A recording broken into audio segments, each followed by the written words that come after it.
Que Dios pueda ser con cada uno de ustedes, hermanos. Una vez más agradecemos a nuestro Padre Celestial por darnos otra oportunidad de continuar estudiando su palabra. Así que de inmediato vamos a iniciar el seminario de esta noche, así que les invito a abrir sus Biblias en el libro de Apocalipsis. En esta ocasión vamos a ir al capítulo número 12 del libro de Apocalipsis.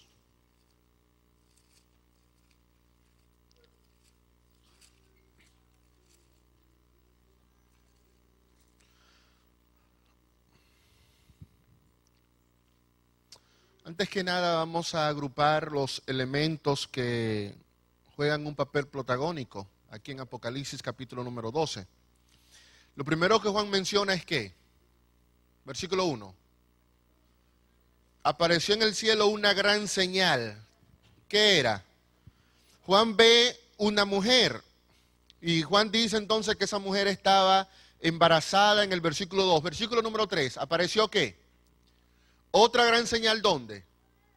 En el cielo, pero ahora en lugar de ser una mujer, Juan dice que era ¿qué? Que era un dragón que con su cola arrasaba la tercera parte de las estrellas del cielo. Versículo número 5. La mujer que aparece embarazada en el capítulo número 1, aquí en el versículo 5 ya da luz. Dice la Biblia que dio a luz un hijo Aarón que va a regir a todas las naciones con vara de hierro. Y su hijo fue arrebatado ¿para quién? Y su hijo fue arrebatado para Dios. Antes de continuar, veamos esos tres elementos. Primero, ¿qué? Una mujer que estaba ¿cómo? Embarazada. Luego, ¿qué? Luego un dragón. Y finalmente, ¿qué? Un niño. Lea rapidito esos primeros 5 versículos de Apocalipsis capítulo 12. Dígame contra quién está irado el dragón en esos primeros 5 versículos. Léalo primero, lea los 5 versículos. Y dígame contra quién él quiere lanzar su ira.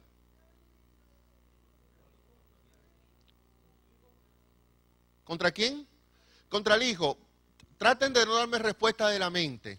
Búsqueme la respuesta en la Biblia porque lo que quiero es que usted se fije en la declaración bíblica. En esos primeros 5 versículos, si la mujer está embarazada, el dragón está allí, pero dice la Biblia que lo que el dragón quería era ¿qué? ¿Devorar a la mujer o al hijo? Al hijo. ¿La guerra es contra quién? La guerra es contra el hijo, pero dice la Biblia, versículo número 5, que el hijo fue arrebatado para Dios y para su trono, por lo tanto el dragón no pudo hacerle nada y versículo 6 dice que la mujer huyó. Versículo número 7. Hay una guerra ¿dónde? ¿Dónde el dragón intentó devorar al hijo? El dragón, ¿dónde intentó devorar al hijo? El hijo nació aquí en la tierra. El dragón intenta devorar al hijo ¿dónde? En la tierra, pero ahora el versículo 7 dice que hay una guerra ¿dónde? Hay una guerra en el cielo.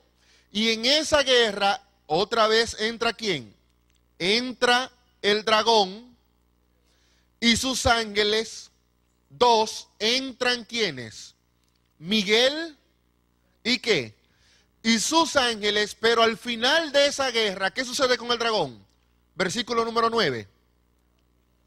¿Fue qué? Ya Apocalipsis nos ha presentado 2 conflictos. Un primer conflicto del dragón contra el hijo aquí en la tierra. ¿Ganó el dragón? No, ¿ganó quién? Ganó el hijo porque fue arrebatado.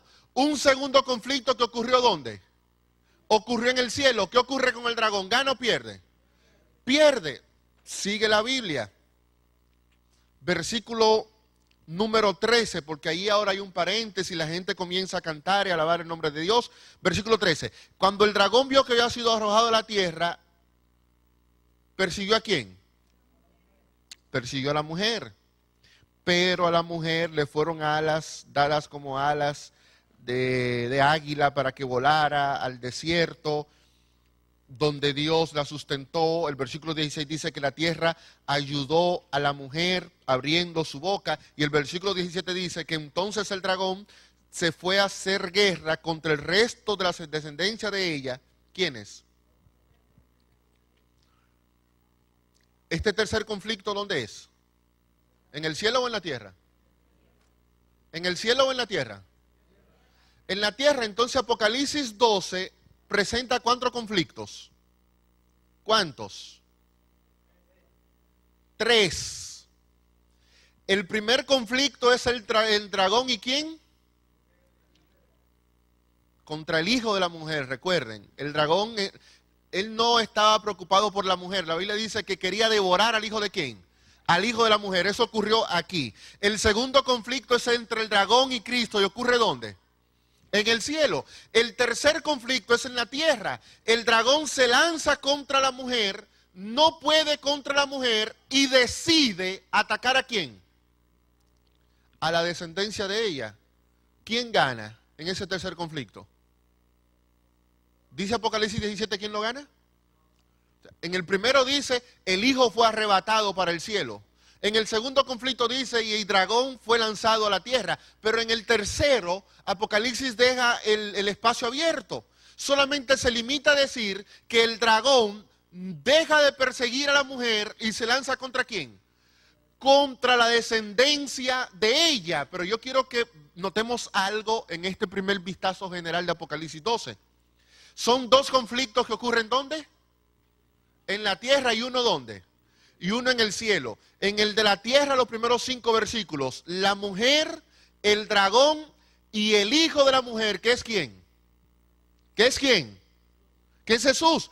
El último conflicto que ocurre aquí en la tierra, otra vez, el dragón, la mujer, ¿y quién lo termina? La descendencia de ella. Pero noten algo. ¿Qué era el hijo de la mujer? ¿Qué era el hijo de la mujer? ¿Qué era? ¿No era un descendiente de la mujer?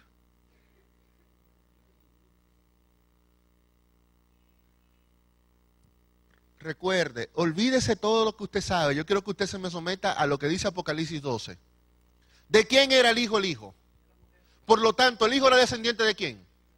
El hijo era descendiente de la mujer porque la mujer es que lo pare. La mujer es que lo trae al mundo. El hijo es descendiente de quién? De la mujer. Satanás no ataca a la mujer porque quiere atacar ¿a quién? A la descendencia de la mujer, que en los primeros 5 versículos es el hijo. ¿Sí o no? Cuando termina el conflicto, la Biblia dice que el dragón deja de atacar a la mujer y ataca a la descendencia ¿de quién? De ella. ¿Qué quiero que vean con esto?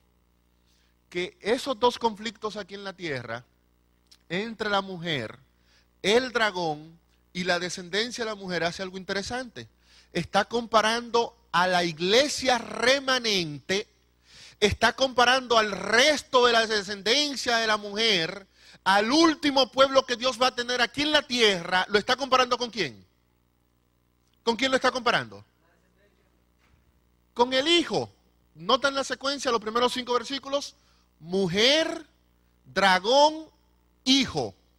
Último conflicto. Mujer, dragón, descendencia de ella. La mujer es la misma, el dragón es el mismo, pero Apocalipsis me está diciendo que la última iglesia que Dios va a tener sobre esta tierra va a ser una representación ¿de quién? Del mismo Cristo. Y el dragón, al intentar destruir a esta iglesia remanente, va a intentar destruir ¿a quién? Destruir a Cristo, porque la iglesia del tiempo del fin viene a ocupar el lugar de Cristo en esta tierra. ¿Se entendió el vistazo general? ¿Vieron los elementos? Yo le menciono los elementos para que vean que no es tan confuso el asunto. Cuando usted lo ve, pero son solamente 3 cositas. Saber quién es la mujer, saber quién es el dragón y saber quién es quién. El hijo. En el último conflicto, identificar a la mujer, identificar al dragón y saber quién es qué. La descendencia. Toda la trama de Apocalipsis 12 se resume en eso. Una guerra, una contienda entre estos elementos. Comencemos entonces a repasar algunos detalles de Apocalipsis 12. Dice el versículo 1 que apareció en el cielo una gran señal, una mujer vestida como de sol, con la luna debajo de sus pies y sobre su cabeza una corona ¿de qué? Nosotros rápidamente comenzamos a buscarle símbolos, interpretación a los símbolos, y de inmediato decimos no, que el sol es la justicia de Cristo y que la luna es la palabra de Dios, porque la palabra de Dios es quien refleja a Cristo, y las 12 estrellas representan a los 12 apóstoles, y allí comenzamos, y entonces viene otro y dice que no, que el sol no representa a Cristo, sino a la vestimenta que Él nos otorga, que la luna no es la Biblia, sino la santificación, y que las estrellas no son los apóstoles, sino las almas que uno gana, etcétera, etcétera, etcétera. Y cada quien le da la interpretación que quiera al símbolo. Por ello, muchas veces lo más importante no es andar averiguando y qué significa este pedacito y este simbolito exacto, qué significa, sino tratar de tomar una idea más general. Si usted fuera a resumir de qué está vestida la mujer, Juan dice que la mujer está vestida ¿de qué? Del sol. Tiene la luna debajo de sus pies y una corona de 12 estrellas. Si usted fuera a resumir la apariencia de la mujer, ¿qué palabra usted utilizaría? A ver, dígame una. Luz, ¿sí o no? Porque ¿qué hace el sol? Da luz. ¿Qué hace la luna? Da luz. ¿Qué hacen las estrellas? Dan luz, o sea, a mí no me importa qué significado concreto pueda tener el sol, la luna y las estrellas. De algo yo rápidamente veo que todo lo que esta mujer tiene, ¿transmite qué? Transmite luz. No hay nada de oscuridad en ella. Y es interesante que el libro de Génesis, cuando menciona esta misma secuencia, sol, luna y estrellas, miren lo que expresa. Génesis, capítulo 1. Versículos 16 y 17. Génesis 1, 16 y 17. Si alguien lo tiene, puede ponerse de pie y leerlo, pero fuertecito.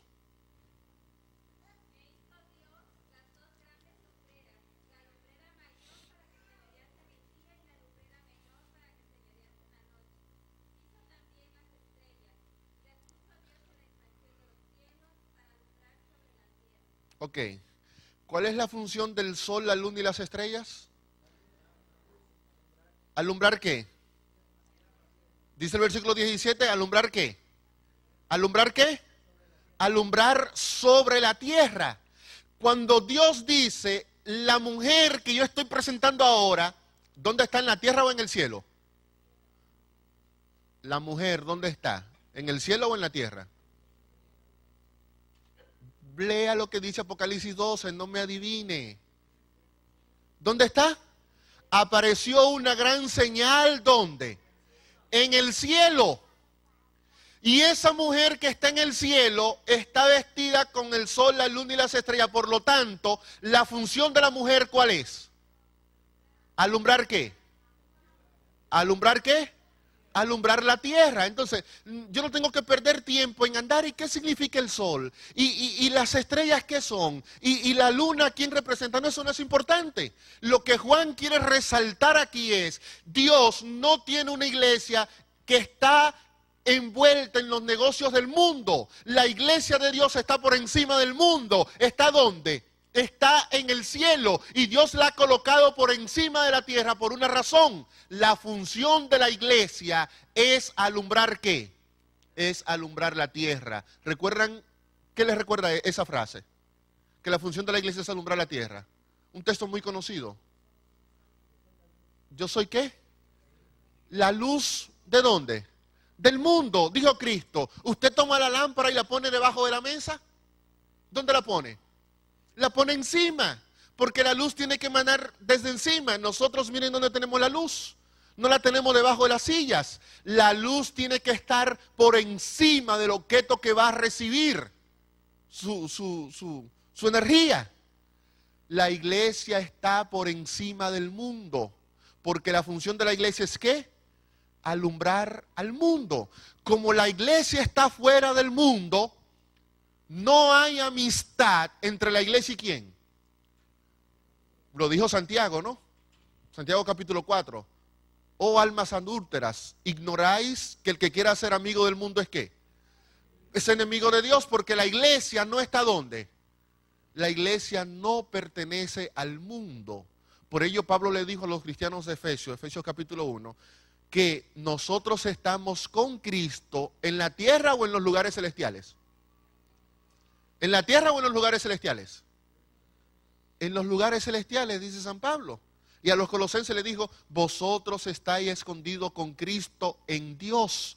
Lo primero que Apocalipsis 12 nos quiere dejar bastante claro es, la iglesia de Dios no pertenece al mundo.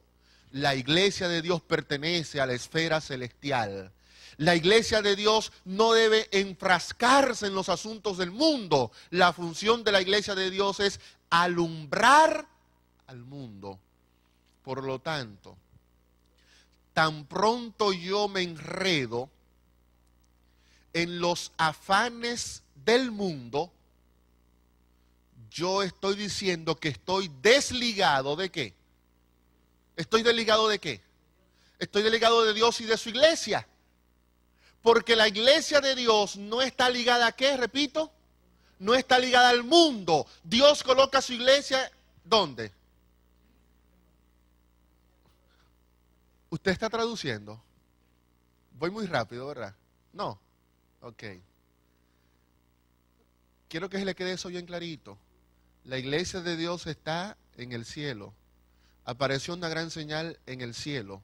La función de la iglesia es traer luz ¿a quién? Traer luz a la tierra. La pregunta que rapidito tenemos que nosotros comenzar a hacernos es, ¿y yo? Yo, cuando me miro a mí mismo, ¿dónde estoy? ¿Estoy ligado al mundo, atado al mundo? Yo soy una lámpara que está debajo de la mesa. ¿Quién está recibiendo la luz de Dios por mí, a través de mí? Si Dios me ha llamado a ser una luz para el mundo, ¿lo estoy yo cumpliendo? Pero noten algo más. ¿Dónde apareció la iglesia? En el cielo, pero también la Biblia dice, versículo 3, apareció también ¿qué? ¿Y dónde apareció el dragón? ¿En la tierra o en el cielo? Donde va la iglesia, ¿sabe quién va también?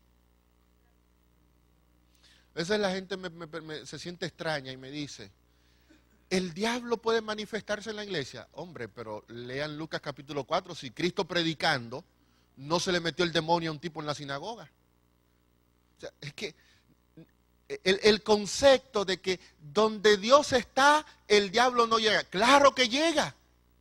Lo que el diablo no hace es asumir el control, porque el control lo tiene ¿quién?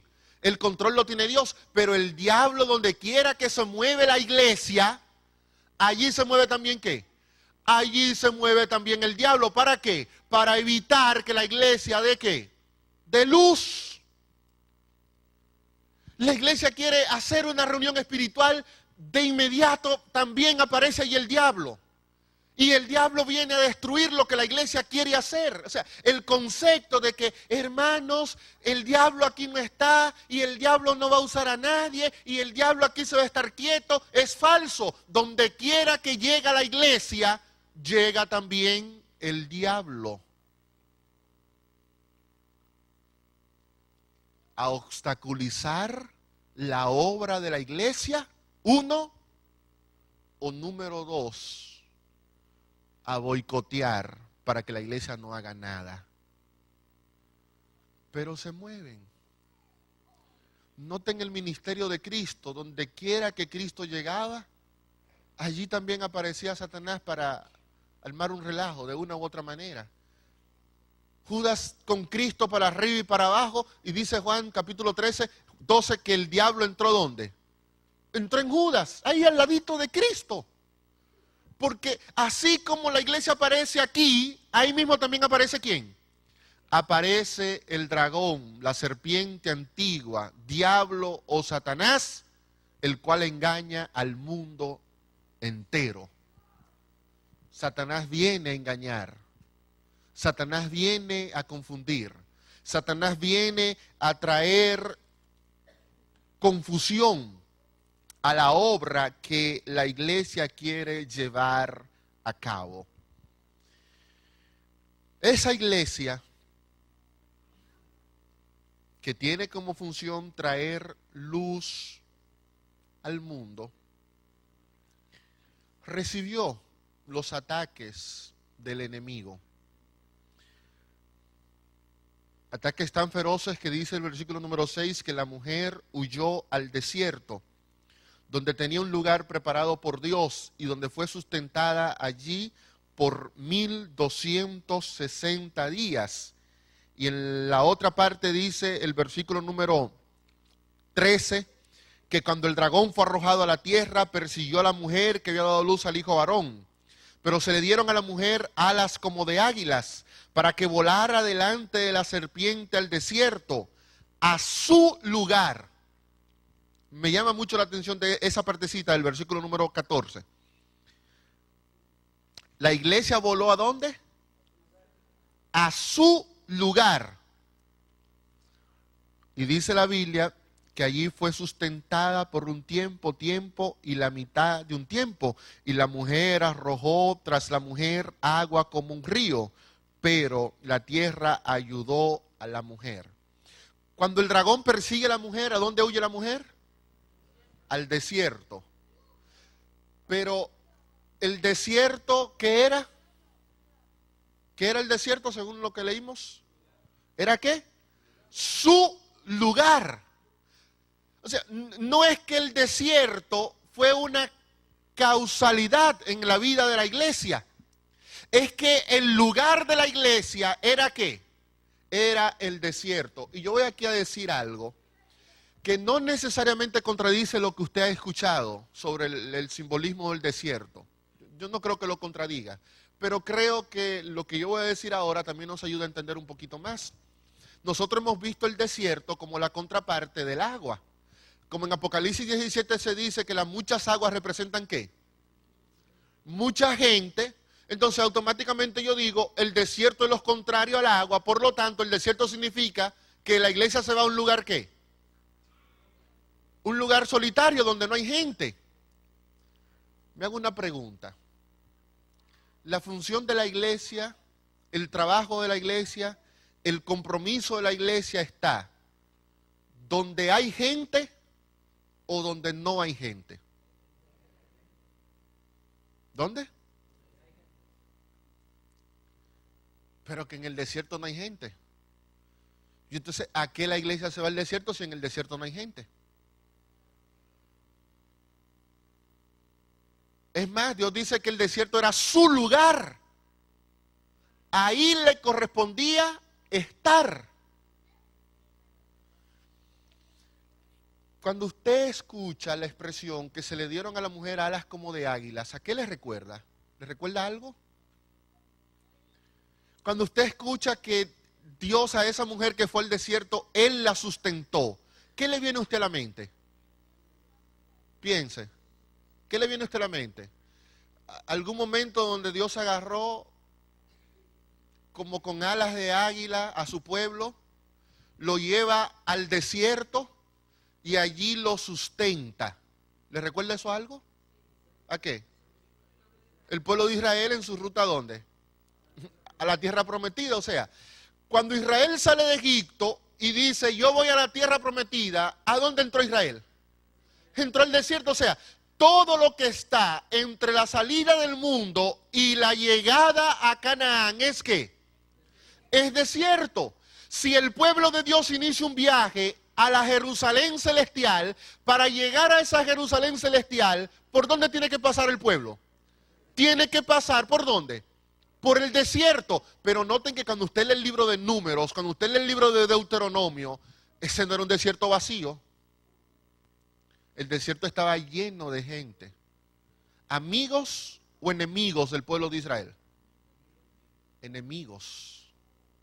el desierto es el lugar del enemigo.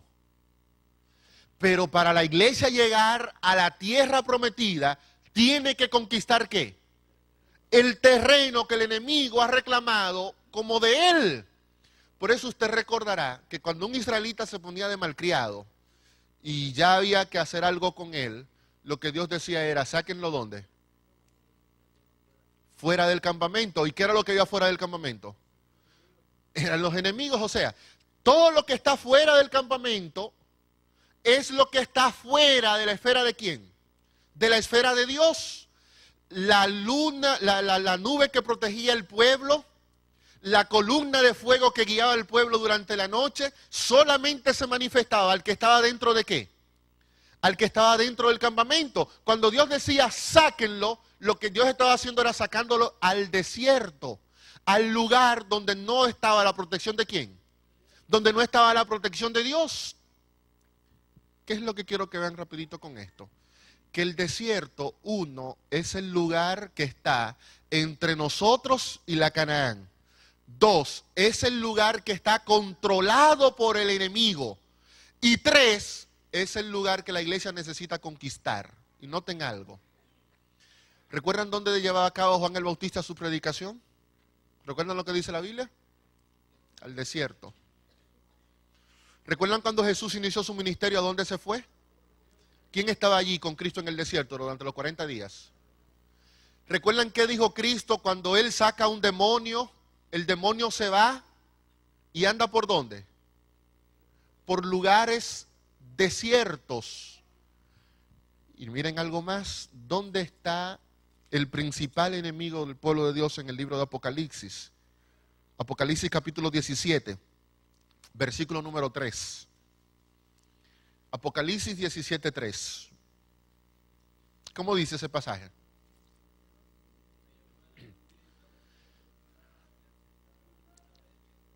Ok, Dios le dice a Juan, ven Juan, ¿vamos a dónde? ¿Vamos a dónde? Vamos al desierto, que es el lugar que Dios ha preparado ¿para quién? Para la iglesia. Ahora, cuando Apocalipsis nos dice que Juan va al desierto, ¿qué Juan ve en el desierto? ¿A un amigo o a un enemigo? ¿Qué Juan ve? Un enemigo. Más adelante Juan dirá que estaba ebria de la sangre de los santos. El desierto es el lugar del enemigo. Por eso el macho cabrío para Azazel en Levítico capítulo número 16 era mandado ¿dónde? Era mandado al desierto. Pero Dios le está diciendo algo aquí a la iglesia. Tu lugar, tu territorio, tu obra, tú tienes que realizarla ¿dónde? En el desierto. Señor, pero allá están los enemigos. Sí, allá están los enemigos. Pero tú tienes que conquistarlos. Tú tienes que ganarlos. Tú tienes que predicarle. Tú tienes que enseñarle la verdad. Tú tienes que compartir con ellos el mensaje que tú has recibido de mí. Dios manda a la iglesia al desierto, pero no es como muchas veces nosotros pensamos, es para que la iglesia se esconda. No, no era para que la iglesia se escondiera, era para que la iglesia llevara la verdad. Usted dirá, pero pastor, cuando yo leo el conflicto de los siglos, que el hermano White dice que los valdenses se iban a las montañas y se escondían, sí, es verdad, pero también usted va a leer que los valdenses, ¿qué hacían? Bajaban, y cuando bajaban, ¿a qué descendían? Dice el Enaque de White que escribían la palabra de Dios. ¿Y qué hacían? La distribuían. O sea, el evangelio durante ese periodo de 1260 años donde aparentemente la iglesia católica cauterizó la conciencia espiritual del mundo, no se detuvo. Todo lo contrario, el evangelio avanzó. La verdad se mantuvo viva y Dios preservó a su pueblo. No tan solo escondiéndose, sino conquistando el territorio del enemigo por medio de la verdad. Porque cuando Dios lanza persecución contra el pueblo, no lanza la persecución para que el pueblo huya. ¿Qué ocurre en el libro de los Hechos cuando se lanza una persecución contra el pueblo de Dios? ¿Qué ocurre? Dice Hechos, por ejemplo, capítulo 8, versículo 1, que aquel día hubo una gran persecución contra la iglesia que estaba en Jerusalén. Salvo los apóstoles, fueron esparcidos ¿por dónde? Por las tierras de Judea y Samaria. Y luego usted va a ver ahí a partir del versículo número 4, la obra que llevó Felipe a cabo en la ciudad de Samaria. O sea, cuando hay persecución contra el pueblo de Dios, el enemigo no calcula lo que hace. El enemigo dice, vamos a matar a un grupo de cristianos. Y sí, mató a Esteban. Y la muerte de Esteban provoca que muchos salgan a Judea y a Samaria. Pero la muerte de Esteban, que genera la persecución contra el pueblo, produjo más de un alma o cientos de almas. Cientos. Satanás mató uno. La persecución hace que el pueblo se esparza, pero lo que Satanás no calcula es que cuando el pueblo se va, no es que el pueblo anda huyendo de la persecución. El pueblo anda esparciendo ¿qué? Esparciendo el mensaje, sembrando la semilla. Por eso los escritores antiguos decían que cuando mataban a un cristiano, la sangre de ese cristiano era como una semilla que luego generaba cientos de conversiones.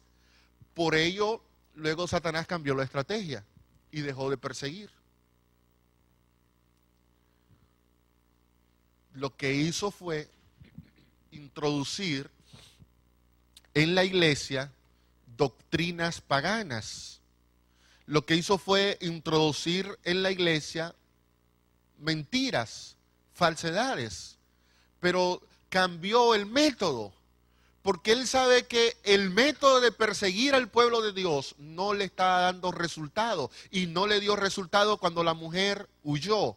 Y una frasecita así linda de Apocalipsis capítulo número 12, es que cuando la mujer decide estar en el lugar que Dios ha asignado para ella, y ese lugar es donde hay gente para que reciba el evangelio y sea salva, Dios hace un compromiso con esa iglesia. ¿Cuál es el compromiso que Dios hace? La sustentará. ¿Qué va a hacer Dios, hermanos? Cuando usted decide poner su vida en las manos de Dios, cuando usted decide estar en el lugar que Dios ha determinado para usted, cuando usted decide cumplir con la voluntad de su Creador, Dios ha hecho un compromiso con usted. ¿Cuál es ese compromiso? Sustentarlo. A veces nosotros perdemos de vista ese compromiso de Dios. Y a veces tengo miedo, pastor, yo tengo miedo de bautizarme, porque si me bautizo tendré que venir a la iglesia el sábado y entonces voy a ganar menos dinero. No te preocupes. Dios se ha comprometido a, si tú haces su voluntad, ¿qué? Sustentarte. Puedes que en el momento tú no veas y cómo Dios lo va a hacer. Dios tiene 1001 maneras de satisfacer las necesidades de sus hijos. La iglesia de Dios no tiene que temer a que le falte algo si ella está cumpliendo y está haciendo la voluntad de Dios, porque Dios ha determinado un lugar para ti, y si tú vas a ese lugar, Él ha prometido sustentarte. Pregunto, ¿estás tú en ese lugar? ¿Estás tú en ese lugar? O sea, a veces nos vemos, pero es que hay precariedades serias en mi vida. ¿Te has preguntado si esas precariedades son resultado de estar en un lugar equivocado? Dios ha prometido sustentarte, pero no en el lugar donde tú has decidido, sino en el lugar que Él ha elegido para quién. El lugar que Él ha elegido para ti. Y ese lugar es aquí en la iglesia. David decía, yo no he visto justo desamparado, ni su simiente que mendigue pan. A veces lo que nos hace falta es, como el apóstol San Pablo, decir, bueno, yo estoy contento ¿con qué? Con lo que tengo, le dijo Pablo a los cristianos que vivían en Filipos. Dios me da a mí lo suficiente para vivir. A veces Dios solo nos está dando maná. Y no queremos maná como los israelitas en el desierto, queremos más. Pero una cosa es segura, hermanos. Si estamos en el lugar que Dios ha determinado para nosotros, Dios nos va a sustentar todo el tiempo que estemos allí, aún en lugares tan inhóspitos como lo es el desierto. Entonces ya hemos dicho dos cosas. Primero dijimos que la función de la iglesia es ¿qué? Alumbrar. ¿Alumbrar a quién? Alumbrar al mundo. Luego vemos que cuando la iglesia huye al desierto, la iglesia está yendo al territorio que le corresponde a quién? Que le corresponde al enemigo, pero está yendo al territorio que le corresponde al enemigo a vivir con el enemigo o a esparcir el evangelio en el territorio del enemigo. A esparcir el evangelio, y esa predicación del evangelio va a generar frutos, va a provocar conversiones, va a causar que mucha gente entonces venga a la luz que la iglesia está llevando. Pero tercero, hay un cambio en el dragón. Cuando el dragón ve que la tierra ayuda a la mujer, porque tragó el río de persecución, dice el profeta Isaías que el enemigo vendrá como un río, pero el Espíritu del Señor alzará bandera sobre él. Aquí cuando el enemigo atacó con fuerte persecución a la iglesia, dice la Biblia que la tierra ayudó a la mujer. Y el versículo 17 es el punto central de la última parte de la reflexión de esta noche. El dragón se llenó de ira contra la mujer, pero ya no persigue a la mujer. ¿Persigue a quién? Persigue al resto, dice la Biblia, de la descendencia de ella. La mujer es símbolo de la iglesia. Así lo presenta el apóstol San Pablo en sus cartas, así lo presenta Isaías, Jeremías, Ezequiel.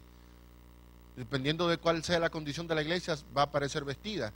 Si está en una condición de idolatría, como la mujer de Ezequiel 16, va a aparecer como una ramera.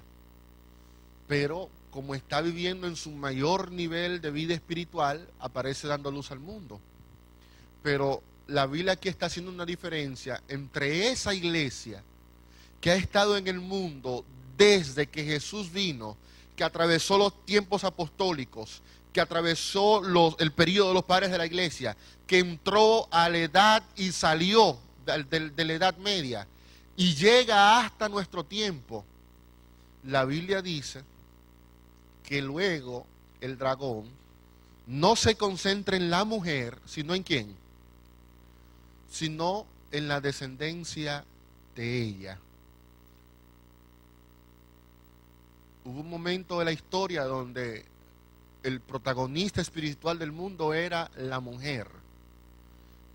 Pero Juan nos está diciendo, va a llegar un momento donde la mujer ya pierde su protagonismo y ese protagonismo lo va a ocupar el resto de la descendencia de ella. Y sobre ese resto, o una palabrita más conocida, sobre ese remanente, sobre lo que queda de la verdadera mujer, Satanás va a lanzar su ira. ¿Cómo podemos identificar a este grupo? Hay un primer elemento que nosotros no podemos pasar por alto, y es el elemento temporal. ¿El elemento qué? Temporal. La Biblia dice que el dragón se llenó de ira contra el resto de la descendencia de ella. Pero también la Biblia nos ha dicho que el dragón persiguió a la mujer que había dado luz al hijo durante 1260 ¿qué? Durante 1260 días. O como dice el versículo número 14, durante un tiempo, tiempos y la mitad de un tiempo. Así que cualquier resto de la mujer tiene que aparecer antes de los 1260 días, durante de los 1260 días o después de los 1260 días. Después, porque el dragón va a perseguir a la mujer, ¿por qué tiempo? Durante 1260 días. Y luego, que él hace esa persecución, la Biblia dice, el dragón deja de perseguir a la mujer y persigue al quién. Y persigue al resto. Por lo tanto, el remanente de Dios tiene que ser un pueblo que surja, que entre al escenario histórico del mundo después del período profético de los 1260 años. ¿Cómo podemos identificar el inicio y el final de este período? Usted tiene información de más de esto en el Conflicto de los Siglos o en cualquier otro libro que interprete el libro de Apocalipsis. Así que lo limito a resumir brevemente cómo se da ese proceso. Cuando el dragón ve que la persecución no está dando buenos resultados porque mucha gente se está convirtiendo al cristianismo, entonces cambió de estrategia. Y en el año 313 de nuestra era, Constantino, el emperador, se convierte, más que convertirse, acepta la religión cristiana porque nunca se convirtió, y entonces promulga el edicto de Milán, a través del cual declara que el cristianismo se convierte en la religión oficial ¿de dónde? Del Imperio Romano. Y ya ahora los cristianos no son perseguidos, porque ahora el imperio va a promover el cristianismo, entre comillas. Y el imperio comenzó a construir grandes catedrales, comenzó a construir imponentes iglesias, muchas de ellas todavía permanecen al día de hoy en Europa. Va pasando el tiempo, alguna gente se opuso a la decisión de Constantino, él mismo cambió la capital del imperio de Roma hacia Constantinopla. Esto hace que quien se denominó el obispo de Roma prácticamente tomara el control político y religioso de la ciudad. El obispo de Roma levantó algunos enemigos, principalmente en el área teológica, gente que no aceptaba algunos puntos propuestos por el catolicismo romano. Así que comenzó un proceso de ver cómo se eliminaban a esos enemigos. Y dentro de ese proceso, en el 533, Justiniano dijo que el obispo de Roma, o como nosotros le llamamos hoy, el Papa, era la cabeza de todas las iglesias. ¿De cuántas? Pero todavía existían algunos que no querían someterse a ese régimen. Y después de 5 años, en el 538 de nuestra era, se logró que el obispo de Roma ocupara la hegemonía prácticamente absoluta sobre el mundo cristiano de aquella época, por lo menos en términos políticos y religiosos. Así que es a partir del 538 cuando de manera oficial el obispo inicia un proceso de dominio sobre el mundo cristiano. Se extiende durante cientos de años. Durante ese tiempo se produjeron algunos movimientos que intentaron socavar la autoridad férrea del obispo. Uno de esos intentos fue la reforma de Martín Lutero, pero aún así el catolicismo continuaba ejerciendo un control total sobre la mentalidad de la gente de aquella época.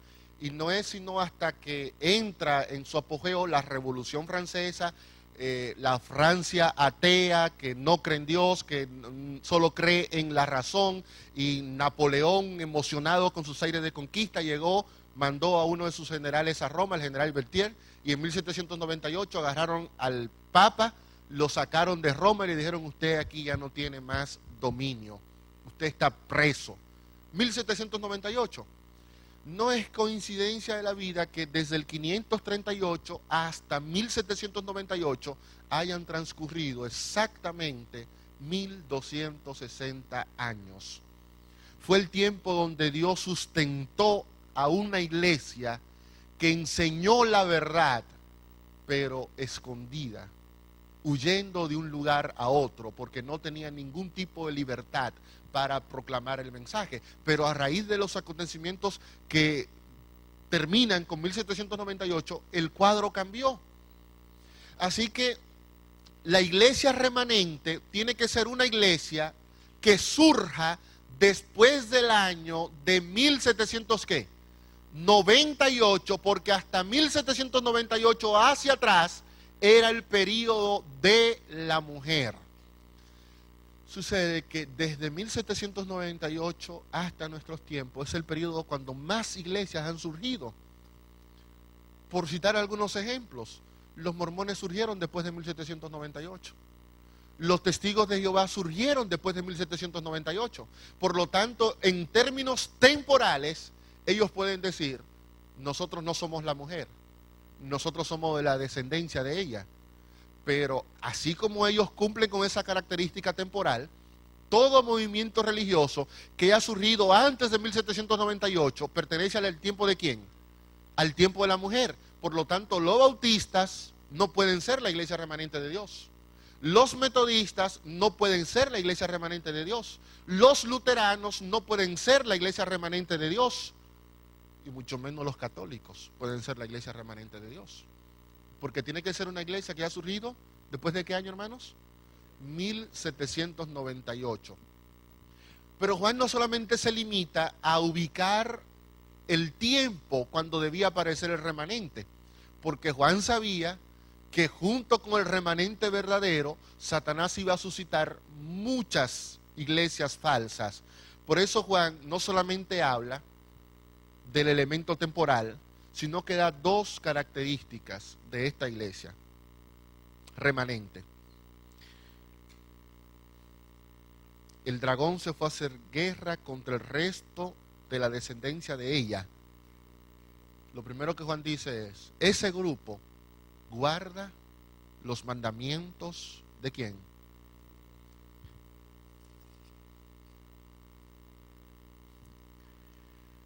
En Apocalipsis 14:12, otra vez, Juan identifica a ese grupo de santos del tiempo del fin. Aquí está la perseverancia de los santos, los que guardan, ¿qué? Los mandamientos de Dios. Mañana, cuando hablemos de la marca de la bestia y del sello de Dios, vamos a ver la función que juegan los mandamientos de Dios dentro de la trama del gran conflicto entre el bien y el mal en el tiempo del fin. Pero el punto es que el pueblo remanente de Dios, aparte de surgir después de 1798, es un pueblo que guarda ¿qué? Que guarda los mandamientos de Dios. Es interesante cómo Apocalipsis, el último libro de la Biblia y uno de los últimos en ser escrito, porque no fue el último que se escribió, las cartas de Juan se escribieron después de Apocalipsis, está hablando 60 años después de la muerte de Cristo, que el pueblo de Dios es un pueblo que guarda ¿qué? Que guarda los mandamientos. Yo entonces no concibo entender por qué alguna gente se empeña en decir que con la muerte de Cristo los mandamientos perdieron vigencia. Si Juan, después de ver a Cristo morir, dice que el pueblo de Dios, los santos del tiempo del fin, guardan sus mandamientos. Es una idea antibíblica decir que la ley no tiene importancia, que los mandamientos fueron clavados en la cruz del Calvario, que el pueblo de Dios hoy ya no tiene compromiso con observar la ley, que la ley fue dada exclusivamente para los judíos. Cuando Juan me está diciendo a mí, olvídate de eso, el pueblo de Dios tiene que guardar los mandamientos. Después de Cristo morir, muchos años después de Cristo morir, el apóstol Santiago dijo lo siguiente. Santiago capítulo 2, versículo número 10. Porque cualquiera que guarde toda la ley, pero ofende uno, ¿se hace culpable de cuántos? De todos. Y entonces, miren lo sabio que fue Santiago. Santiago entonces viene a poner ejemplos. Pues el que dijo, no cometerás adulterio, también dijo ¿qué? También dijo no matarás. Ahora bien, si no cometes adulterio, pero matas, ¿te has hecho qué? Transgresor de la ley. Es interesante el ejemplo de Santiago. Gente que dice, no, Santiago, yo guardo los mandamientos, pero solamente guardo 9. Entonces Santiago le dice, espérate. Es que el que dijo uno, también dijo ¿qué? También dijo el otro. Tú no puedes, yo no cometo adulterio. Muy bien, no soy adúltero, pero matas. Es que cuando tú matas, lo está violando todo, porque el que dijo no matarás, también dijo ¿qué? No cometerás adulterio. Si seguimos ese mismo ejemplo de Santiago, también podemos decir que el que dijo no tomarás el nombre de Dios en vano, también dijo acuérdate del sábado para santificarlo. Ah, no, de repente sale uno súper inteligente y dice no, el sábado no. ¿Y por qué el sábado no? Mañana vamos a ver por qué el ataque contra el sábado. Pero siguiendo el ejemplo de Santiago, el que dijo no matarás, también dijo acuérdate del sábado. Por lo tanto, la iglesia remanente de Dios no puede tener un compromiso con 9 mandamientos. Su compromiso es ¿con cuánto? Es con 10. Y de manera muy especial, y mañana lo vamos a ver, con el día de reposo, con el cuarto, con el sábado. Así que cuando yo miro tantas iglesias que surgieron después de 1798, pero me encuentro que algunas de esas iglesias que surgieron después de 1798 no quieren tener un compromiso de obediencia con la ley de Dios, entonces le falta esa segunda característica. Porque el remanente tiene que guardar los mandamientos de Dios. Tiene. Pero hay muchos que sí, que han logrado salir a camino y que han aceptado a Jesús como su Salvador y que entienden que hay que guardar los mandamientos. Pero Juan da una tercera característica. La primera es temporal, después de 1798. La segunda es, ¿tiene que guardar qué? Los mandamientos de Dios. Y Juan entonces dice la tercera. ¿Tiene qué? Tiene el testimonio de Jesucristo. Una palabra que puede resultar confusa, pero lo que hemos estado haciendo durante toda la semana. Dejemos que sea la misma Biblia que nos explique qué significa la expresión. Vaya conmigo a Apocalipsis capítulo número 19, versículo número 10. Apocalipsis 19, 10. Yo me postré a sus pies para adorarlo, pero él me dijo, mira, no lo hagas. Yo soy consiervo tuyo y de tus hermanos que mantienen el testimonio de Jesús. Adora a Dios, porque el testimonio de Jesús es el Espíritu. Entonces cuando la iglesia dice, cuando Juan dice en Apocalipsis 12, 17 que la iglesia remanente surge después de 1798, guarda los mandamientos de Dios y tiene el testimonio de Jesús, lo que Juan está diciendo con esa última partecita es que la iglesia remanente tiene el ¿qué? El espíritu de profecía. Pero todavía quizás para algunos el espíritu de profecía, eso me suena confuso. Bueno, entonces Juan todavía lo dice más claro. ¿Qué significa eso?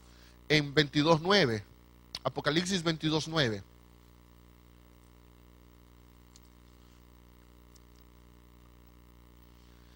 Yo quiero que alguien tome un micrófono y venga y me lea el versículo 9, del 22.9. Entonces yo voy a ir leyendo una partecita y esa persona me va a ir otra. 22.9, ¿alguien que por favor? Venga.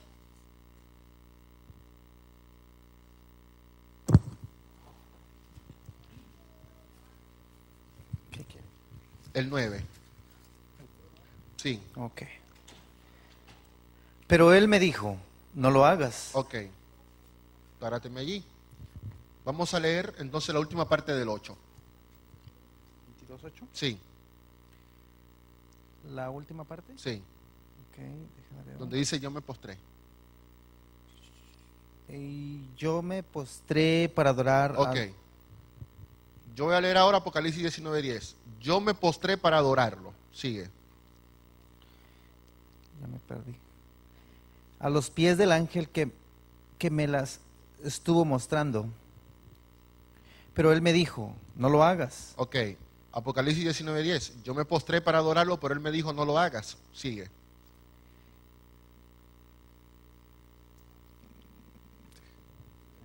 Pero no te me pierdas, hombre. Ya me perdí. Ok. Quédate ahí. Pero él me dijo, no lo hagas. Sí. Ok, wow. Es el 9, ¿no? El 9, ya es en el 9. Pero él me dijo, ¿dónde me quedé? Aquí. Ok. Es que me Sí, pero me dijo, sí. no lo hagas. Yo soy consiervo Porque tuyo. yo soy consiervo tuyo con tus hermanos, Ok. los profetas. Mira, no lo hagas porque yo soy consiervo tuyo, que mantienen el testimonio de Jesús. Apocalipsis 22:9 dice, Juan quiere adorar al ángel y le dice, ok, gracias hermano. Okay. No me adores, porque yo soy consiervo tuyo de tus hermanos, los, ¿qué? Los profetas. Lo que quiero que vean es que Apocalipsis 19:10 y 22:9 prácticamente dicen lo mismo, solo varía la parte final del versículo. Mientras que en Apocalipsis 10 termina diciendo, yo soy consiervo tuyo de tus hermanos, los que tienen el testimonio de Jesús, que es el espíritu de profecía. En Apocalipsis 22:9 se sustituye espíritu de profecía y se dice, yo soy consiervo tuyo de tus hermanos, ¿qué? Por lo tanto, el testimonio de Jesucristo, que es el espíritu de profecía, no es más que tener, ¿qué? Un profeta. ¿Me entendieron? ¿Siguieron la secuencia? ¿Alguien se perdió? Hable ahora o calle para siempre. Testimonio de Jesús es lo mismo que espíritu de ¿qué? De profecía. Pero el espíritu de profecía, Dios lo manifiesta a través de ¿qué? A través de un profeta. Por lo tanto, resumiendo Apocalipsis 12:17, yo puedo decir, la iglesia remanente guarda los mandamientos de Dios y tiene ¿qué? Y tiene un profeta, para ponerlo en términos más simples. ¿Y tiene qué? Un profeta. Y aquí nos provoca problemas muchos. Un profeta. ¿Por qué no? Hay un principio bíblico. Amós capítulo 3. No hará nada. Creo que 3:8, ¿verdad? No hará nada el Señor sin que antes lo revele a sus profetas. Dios dirige el mundo a través de sus profetas. Cuando Dios iba a sacar a Israel de Egipto, dice el libro de Oseas, que lo primero que Dios hizo fue llamar a un profeta. Por un profeta Israel fue guiado, dice el profeta Oseas. Todo movimiento y reforma espiritual implica que un profeta participe. Antes de Cristo venir y llevar a cabo su obra, Dios envió a un profeta, ¿a quién? A Juan el Bautista. El problema viene que yo creo en los profetas que escribieron en la Biblia. Pero si el profeta no escribe en la Biblia, yo no creo en ese profeta. Usted puede tomar la decisión que usted quiera. Ahora, Cristo dijo en Mateo 24 que una de las señales del fin, después de haberse cerrado la Biblia, que una de las señales del fin es que se levantarían falsos cristos. Si hay un Cristo falso, es porque hay un Cristo que es como. Pero Jesús también dijo, se levantarían falsos profetas. El apóstol San Pablo le dijo a los hermanos de Éfeso lo siguiente. Éfeso capítulo 4, versículo número 11. Y él mismo constituyó a unos apóstoles, a otros profetas, a otros evangelistas, a otros pastores y maestros. Y aquí da el propósito por el cual la iglesia tiene profetas, pastores, apóstoles, maestros. Dice, a fin de perfeccionar a los santos para la obra del ministerio, para la edificación del cuerpo de Cristo, hasta que lleguemos a la unidad de la fe, al conocimiento del Hijo de Dios, al hombre perfecto, a la medida de la estatura de la plenitud de Cristo. Lo que Pablo está diciendo aquí es, mientras la iglesia necesite unidad, mientras la iglesia necesite crecer espiritualmente, hasta que la iglesia no llegue a la estatura de la plenitud de Cristo, la iglesia va a tener la necesidad de los dones espirituales. Y entre esos dones espirituales está el de ¿qué? El de profeta, es el segundo que él menciona. Apóstoles primero y luego profeta. Por lo tanto, Pablo me está diciendo a mí que la iglesia de Dios, hasta que Cristo no venga a la tierra, va a necesitar ¿qué? Va a necesitar profeta. Pero vuelvo y repito, no, pero yo creo sí en los profetas, pero tiene que ser un profeta que escribiera en la Biblia. Usted sabe que la Biblia menciona a mucha gente que fue profeta y que no escribió nada, ¿verdad? Incluyendo, por ejemplo, a este. De los nacidos de mujer, no hay uno más grande que Juan el Bautista. Él es el mayor de los profetas. ¿Y qué escribió Juan en la Biblia? ¿Qué escribió Juan en la Biblia? Nada. ¿Usted sabía que hubo profetas que escribieron libros que no están en la Biblia? Por ejemplo, los libros de Reyes y de Crónicas hablan de las visiones del profeta Natán. No están escritas en la Biblia. Y Natán era un profeta. Y escribió. ¿Y sus escritos no están dónde? No están en la Biblia. Pablo habla de una carta que él escribió a los Corintios, que no está. Nosotros tenemos 2 y él escribió 3. Y él la cita esa tercera y lo dice en la carta anterior que le mandé a ustedes. Y luego le dice a los cristianos de Colosa que lean la carta que le mandó a la Odisea. ¿Dónde está la carta de la Odisea? ¿La tenemos? Pablo escribió libros que no forman parte de ¿qué? Que no llegaron al canon bíblico. Cristo dijo cosas que nosotros no la tenemos en los evangelios. Pablo cita una de ellas. Porque el mismo Señor Jesús dijo, más bienaventurado es dar que recibir. Usted lee los 4 evangelios y usted no va a encontrar esa declaración. Entonces, Pablo está citando una declaración de Cristo que tiene autoridad y no está ¿dónde? Y no está en la Biblia. Así que usted puede tener un profeta que es un profeta verdadero, que no escribió en la Biblia, pero puede tener a un profeta verdadero que escribió y que su libro no está ¿dónde? Algunos entonces decimos, pero eran hombres. Y yo creo en profetas hombres, en profeta varón no. También es tu derecho no creer en profetas mujeres, perdón. Pero cuando el pueblo de Israel estaba allí, que los cananeos hacían todo lo que querían con ellos, y no había quien controlara al pueblo, a quien Dios llamó fue a Débora, la profetisa, a que pusiera orden en el pueblo. Y en los tiempos de Josías, cuando Israel estaba involucrada, Judá estaba involucrada en la mayor apostasía, cuando se encuentra el libro de la ley y hay que llevar a cabo un movimiento de redimimiento y reforma en el pueblo, ¿a quién Dios llamó? ¿Recuerdan? ¿A quién Dios llamó? A Hulda. ¿La qué? La profetisa. Usted dirá, sí, pero eso era en el Antiguo Testamento que había mujeres. En el Nuevo Testamento también hay mujeres que profetizaron. Empezando por Ana, al inicio del ministerio de Cristo. Y siguiendo por las hijas de Felipe que profetizaban en el libro de los Hechos. Así que en la Biblia tenemos mujeres que fueron profetas y no escribieron nada. Entonces tenemos profetas que fueron profetas y no escribieron ¿dónde? No escribieron en la Biblia. Tenemos profetas que fueron profetas verdaderos, que escribieron, pero sus escritos no están ¿dónde? No están en la Biblia. Y tenemos profetas en ambos, tanto en el Antiguo como en el Nuevo Testamento, que fueron mujeres a las que Dios llamó al ministerio profético. Por lo tanto, lógica matemática. Si la iglesia remanente iba a surgir después de 1798, yo no puedo pretender que el profeta de la iglesia remanente esté aquí y haya escrito aquí en la Biblia. Es imposible.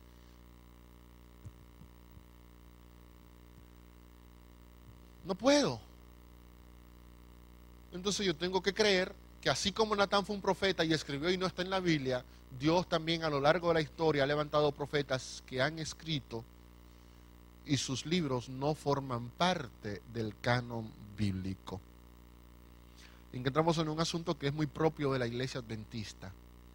Nosotros creemos que ese don de profecía de la iglesia remanente se manifestó en el ministerio de una mujer llamada Elena G. de White. Es lo que nosotros hemos dicho. Usted dirá, pastor, yo he entrado a Google, he puesto allí Elena G. de White, y ahí dicen de todo de Elena G. de White. Y yo no puedo creer en una señora que su reputación ha sido tan cuestionada. Pues, tienes toda la razón, es cierto. Ha recibido ataques y cuestionamientos desde fuera, de dentro, del centro, del lateral, de arriba, de abajo, por todas partes le han dado a Elena White. Bueno, pero si usted también pone en Google el nombre de Jesucristo, se va a encontrar que Jesucristo era pájaro, que Jesucristo era homosexual, que Jesucristo era mitad hombre y mitad mujer, que Jesucristo no era Dios, que Jesucristo se maquillaba, que Jesucristo se casó, que Jesucristo no resucitó, que Jesucristo cuando resucitó se fue a la India, que Jesucristo estaba lleno de tatuajes, que Jesucristo era un vampiro. También va a encontrar un montón de cosas acerca de Jesucristo. Entonces tampoco creen quién.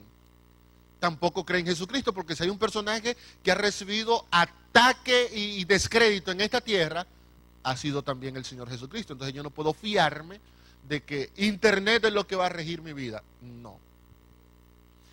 ¿Por qué entonces nosotros creemos en Elena White?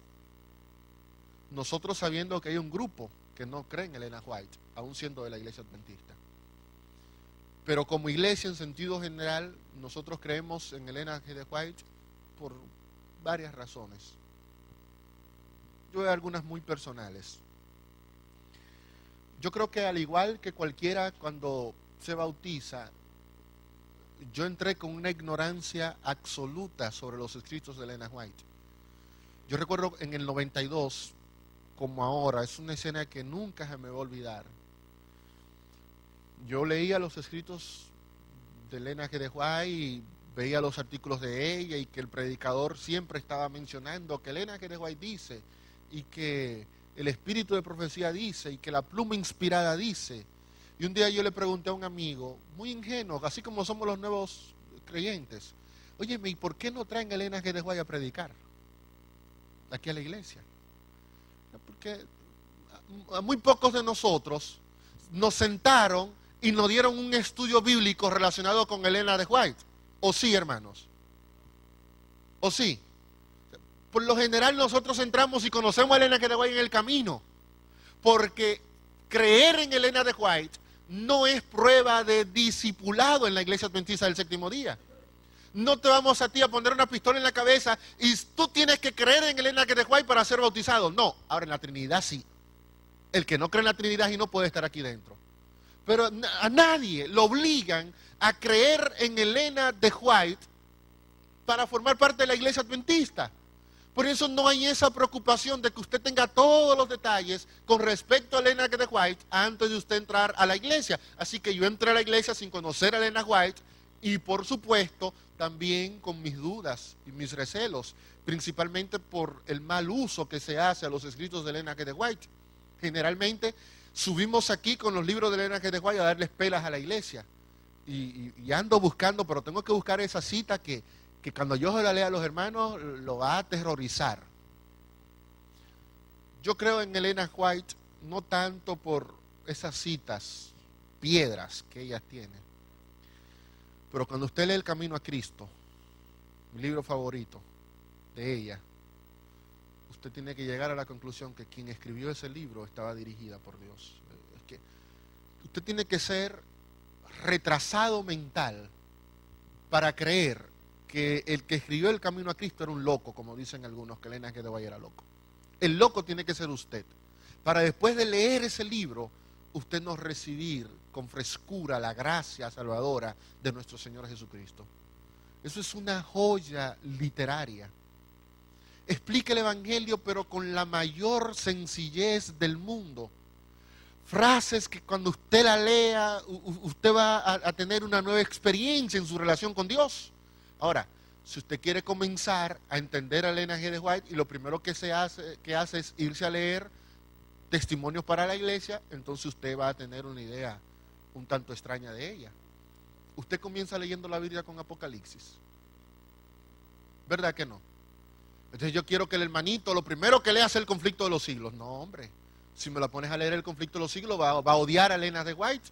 Así como yo no comencé leyendo Daniel 11. El otro día alguien me preguntó de Daniel 11. Ni yo mismo entiendo Daniel 11. O sea, el que va a comenzar la Biblia tratando de comprender Daniel 11. Ezequiel 40. Son capítulos que nadie comienza leyendo la Biblia con ellos. Usted comienza leyendo la Biblia leyendo una parábola, leyendo un milagro, conociendo sobre la muerte de Cristo en la cruz, o comenzando con el Génesis, ¿verdad? Allí como Dios creó el mundo. Pero nadie dice que yo voy a comenzar a leer la Biblia y voy a comenzar con las genealogías de Crónicas. O sea, con Elena G. de White sucede lo mismo. Usted no puede comenzar a leer a Elena G. de White leyendo los libros que son de ella, que son como la genealogía de Crónicas, leyendo los libros de ella, que son como la profecía de Daniel 11. No, comience leyendo El Camino a Cristo.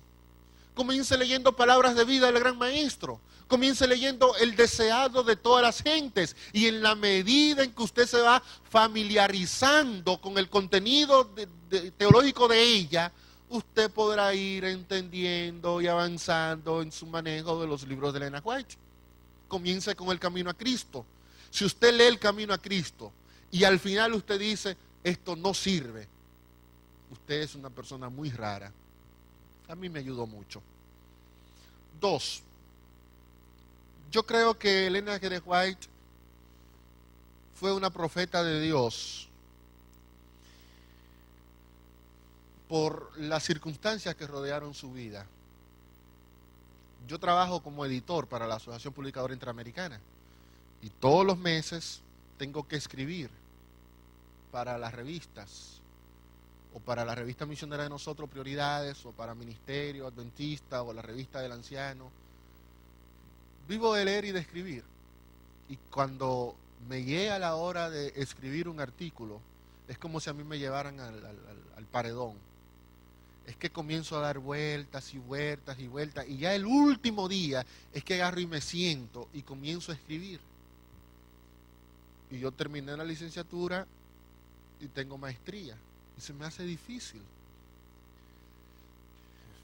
Esta muchacha que era analfabeta hizo un tercer curso, Elena White.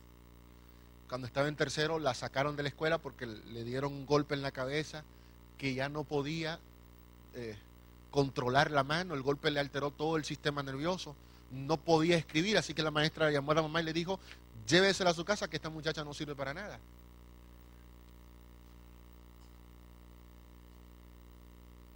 Escribió miles de artículos. Escribió más de 100,000 páginas. Escribió más de 20 libros mientras ella estuvo viva. Y después de su muerte, con lo que ella dejó escrito en artículos, en testimonios personales, en cartas a personas, se han escrito ya casi 100 libros de lo que ella dejó. De repente una mujercita así, que el mundo dijo que no servía para nada, es la autora norteamericana más traducida.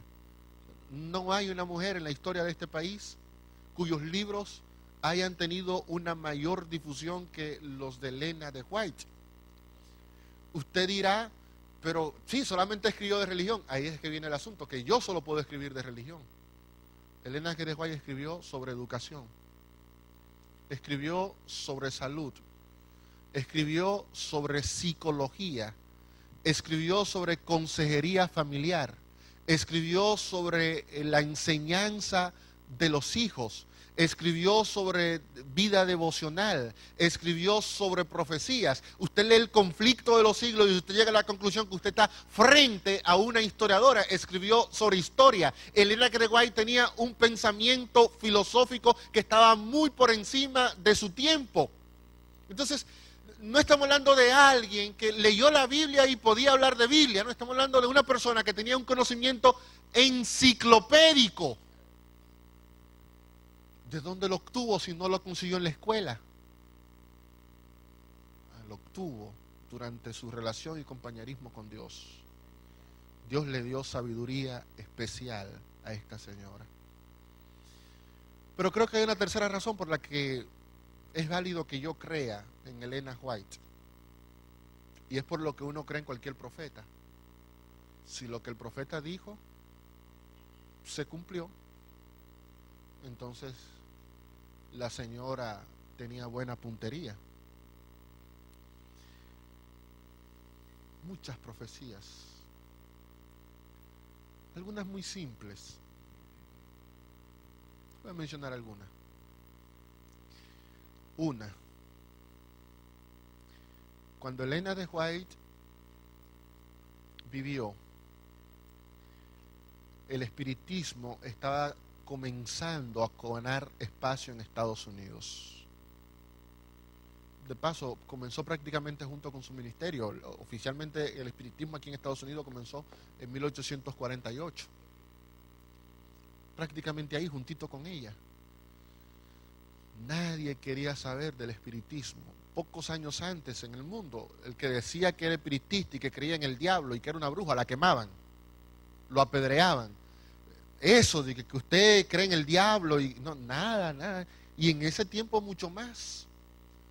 Elena G. de White escribió: no se alarmen, llegará el tiempo donde el espiritismo formará parte de las costumbres del mundo.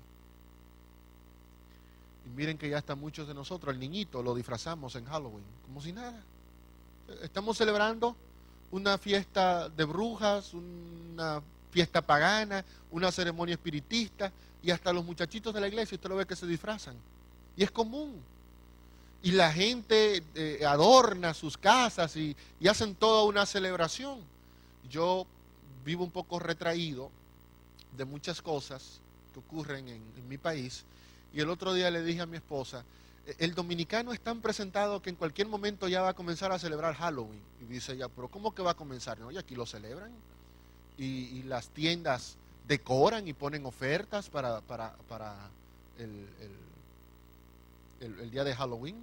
Todavía el Día de Acción de Gracias no ha llegado a formar parte de la cultura dominicana, pero ya el Día de las Brujas comienza y ya tiene incidencia. Y una de las cosas que a mí me asustó esa vez fue que poquitos días de yo haberle dicho eso a mi esposa, mi niña de 5 años me pidió que le comprara un disfraz de bruja. Entonces yo le pregunté que de dónde ella sacó eso. Y no me quiso decir porque notó que yo le estaba preguntando con cierto tono de molestia.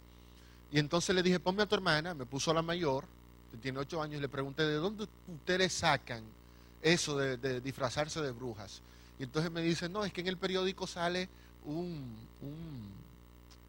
flyer, un panfleto que está allí con todos los disfraces y lo de niños, y ahí fue que ella lo vio.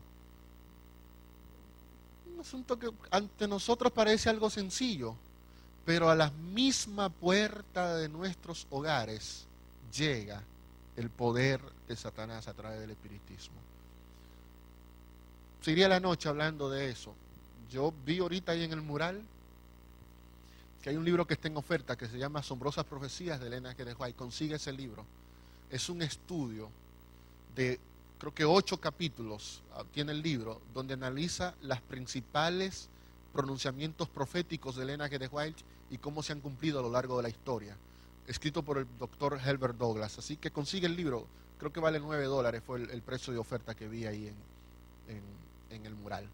Consígalo, lea ese libro. No rechace a Elena G. de White de plano, no la rechace.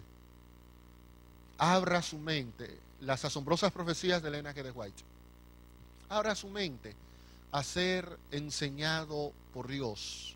Pero nosotros creemos que esa tercera característica definitivamente nos hace a nosotros ser el pueblo remanente de Dios. Termino con un detalle adicional. ¿Qué implica que seamos el pueblo remanente de Dios? ¿Implica que somos mejores? A veces confundimos y creemos, Dios solo llama a los mejores, cuando es quizás todo lo contrario. Dios no llama a los mejores. Por lo general, Dios tiende a llamar a los más insignificantes. Él se lo dijo a sí mismo a la gente, al pueblo de Israel en Deuteronomio capítulo 7. No crea que por tu justicia yo te he llamado. Pablo decía que Dios muchas veces actúa de una manera tan extraña que en lugar de escoger lo fuerte, ¿qué escoge?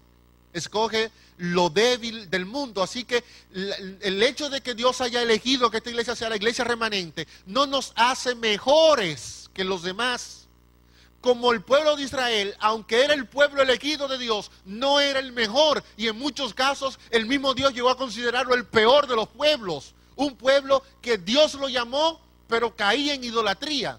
Un pueblo que Dios lo llamó, pero criticaba a sus dirigentes. Un pueblo que Dios lo llamó, pero murmuraba aún al mismo Dios. Un pueblo que Dios lo llamó, pero ahí había violadores del sábado, había gente que desobedecían a los padres, había ingratos, o sea, gente de todo tipo. Que Dios llamara a Israel y lo hiciera su pueblo, no hizo a Israel mejor. Por lo tanto, yo no puedo desanimarme cuando... Pastor, yo escucho que la iglesia adventista es la iglesia remanente, pero cuando yo entro, veo que hay gente hipócrita. Cuando yo entro, veo que el pastor no me saluda. Cuando yo entro, veo que hay gente que lo que hace es criticarme, gente que no me ayuda. Yo veo que el anciano de la iglesia lo que hace es que me enamora. Y entonces me decepciono. Esta no puede ser la iglesia remanente porque hay gente que no es buena. Es que esto no tiene que ver con la gente. Noten que en ningún lugar de Apocalipsis 17 se dice, y la iglesia remanente era el mejor pueblo, la mejor iglesia que había en la tierra. No tiene que ver con eso. Tiene que ver con atributos que muchos de nosotros a veces no tenemos. Pero Dios en su amor y en su misericordia ha decidido elegirnos. No porque somos los mejores. Quizás a pesar de no ser los mejores. Entonces, ¿qué privilegio tiene ser la iglesia remanente? Más que privilegio, conlleva una gran responsabilidad. Lo que nos hace a nosotros una iglesia distinta no es los miembros que forman parte de ella, sino la verdad que esta iglesia enseña. El pueblo de Israel, usted podía decir que sí, que habían idólatras, que habían mentirosos, que había gente que violaba el sábado, pero usted no podía decir que no era el pueblo que tenía la verdad. Era el pueblo que tenía la palabra de Dios. Era el pueblo a quien Dios se le había manifestado de manera muy especial. Jesús mismo, hablando de los fariseos, dijo, todo lo que el fariseo diga que hay que hacer, ¿qué? ¿Qué? Rechácelo o hágalo. Hágalo. Ahora, no imiten ¿qué? La vida de ellos. O sea, Israel tenía la verdad. El problema con Israel era que no vivía la verdad. Nosotros como iglesia, nuestro gran privilegio es que tenemos la verdad. Nuestro desafío es vivir conforme a la verdad que Dios ha depositado en nosotros. Y que Dios pueda decir de los miembros, oye, esa es una iglesia que me enorgullece, porque predica la verdad y vive ¿qué? Y vive también la verdad. ¿Va a ocurrir eso con todos? No ocurrió ni con Cristo. Así como Dios ha traído mucha gente buena a la iglesia, también el diablo trae su gente para arruinar la iglesia, para destruirla. Asegúrese usted que usted no sea uno de los instrumentos que el diablo introdujo a este lugar para arruinar este negocio. Pero asegúrese usted más que eso, de no fijarse en ninguno de nosotros, de poner sus ojos, como dice Pablo en Hebreos 12, en Jesús, que a fin de cuentas es el autor y consumador de la fe. Tenemos un gran privilegio, tenemos una gran responsabilidad. Somos el resto de la descendencia de la mujer en esta tierra. Somos la iglesia remanente de Dios para el tiempo del fin. Somos el grupo de santos a quienes Dios ha colocado en este mundo para revolucionarlo y conquistarlo con el último mensaje de misericordia. Esta iglesia va a triunfar. Apocalipsis 14 presenta al pueblo remanente de Dios, a los 144,000 que quedaron vivos, alcanzando la victoria sobre la bestia, sobre su marca, sobre los enemigos del pueblo de Dios. La pregunta en este caso no es si la iglesia alcanzará la victoria. La pregunta es, ¿alcanzaré yo la victoria? ¿La alcanzará usted? Dios no va a levantar otro pueblo. Y para los que les gusta alguna declaración de Elena G. de White en ese sentido, permítame leerle una.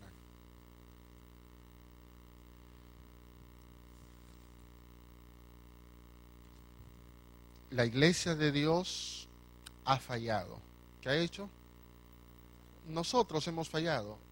Y repite ella, tristemente hemos fallado en satisfacer las expectativas de su Redentor. Sin embargo, el Señor no se retira de su pueblo.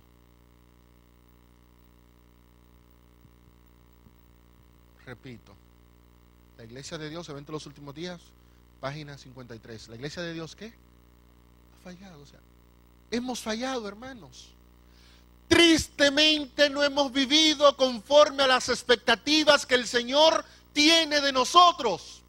Y rápidamente alguno puede pensar, pues como la iglesia ha fallado, como no está viviendo conforme a las expectativas del Señor, lo que Dios hace es que abandona la iglesia y se va. Por lo tanto, yo también tengo que hacer lo mismo, irme de esa malvada iglesia adventista que no cumple las expectativas. Pero lo que el Señor dice es que a pesar de que nosotros hemos fallado, Él no se retira de su pueblo. Todavía lo soporta, no porque encuentre en ellos ninguna virtud. ¿No por qué? No soporta, no porque nosotros somos buenos. Nos soporta, dice ella, para que el nombre de Dios no sea deshonrado ante los enemigos de la verdad y la justicia, para que las agencias satánicas no puedan triunfar destruyendo al pueblo del Señor.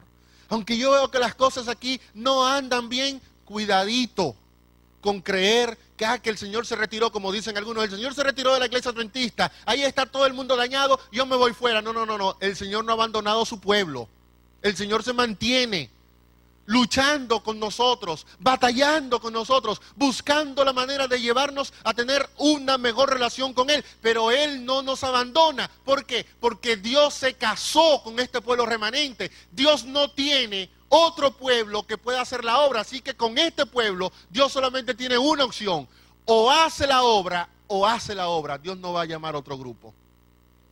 Ahora, el reto es, si yo me mantengo, si yo permanezco, no es el pueblo, este pueblo va a llegar al reino de los cielos, Dios va a estar con él. La pregunta del millón es, ¿soportaré yo? ¿Aguantaré yo? ¿Estaré firme hasta el final? Siéndole sincero, ¿de qué importa que esta sea la iglesia remanente si yo me pierdo?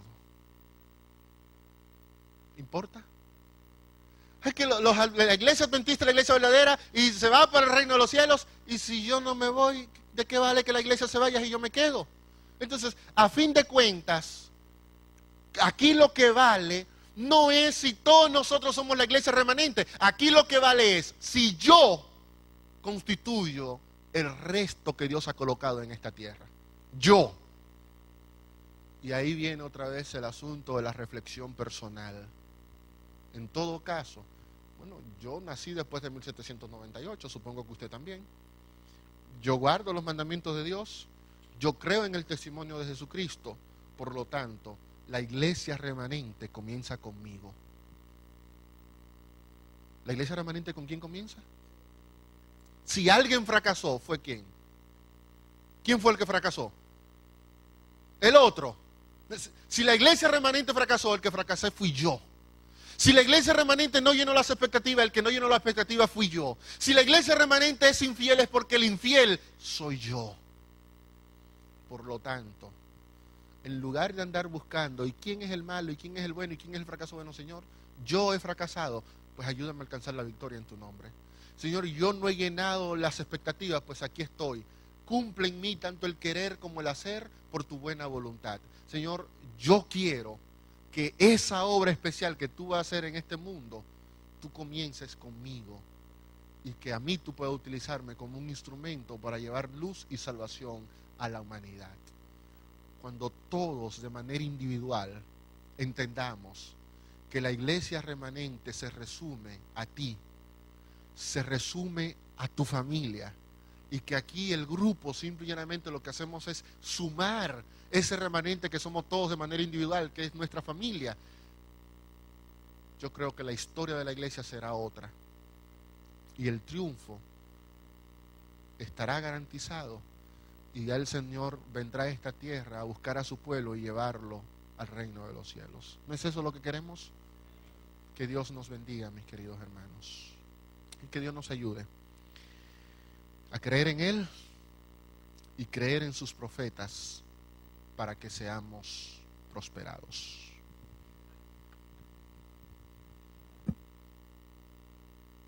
Bien, vamos a ir a la sección de preguntas, y ya saben que pueden hacerla de dos modos, directa o por escrito. Y mientras piensan, yo quiero hacerle una al pastor. En relación a lo que él dijo al principio, de que somos un pueblo que tenemos la luz para iluminar a esta tierra. Mi pregunta es, pastor, si yo en mi vida personal no veo a alguien que ha sido convertido como producto de mi esfuerzo personal, ¿me dice algo eso en relación a mi posición con el pueblo que tiene la luz?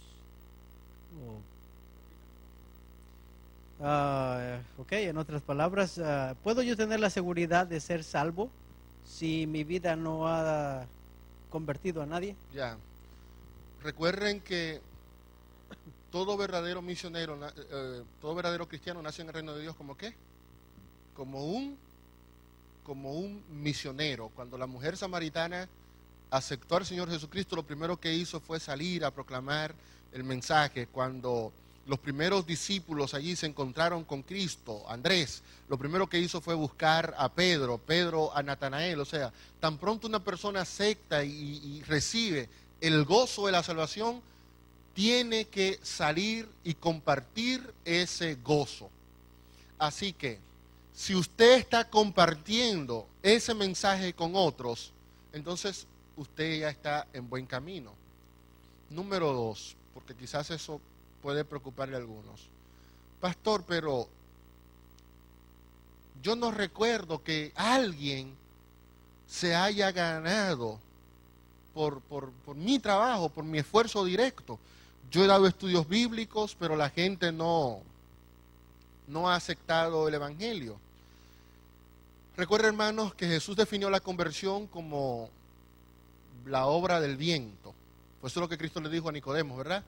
El viento, la obra del Espíritu, es como el viento que usted no sabe ni a dónde va, ni a dónde viene.